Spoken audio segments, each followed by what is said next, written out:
আমরা ঝিনাইদহ জেলার লোক। কলা পান চাষ করা আমাদের সেরা চাষ। আর এই চাষকে কেন্দ্র করেই আপনাদের মাঝে হাজির হলাম কিছু বলার জন্য। আসলে আমরা যে পান চাষটা দেখি, এই পান চাষটা করা কিন্তু খুবই কঠিন হয়।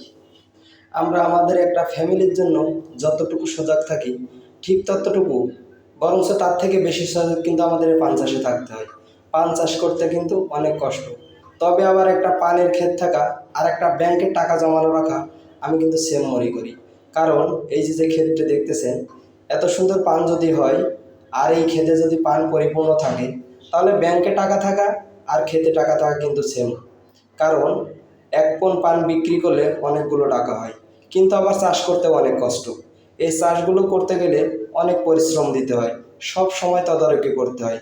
আর তদারকির ফলে কিন্তু সফল একজন কৃষক সঠিক মতো পান বিক্রি করতে পারে, যেটা বলার ভাষা নেই।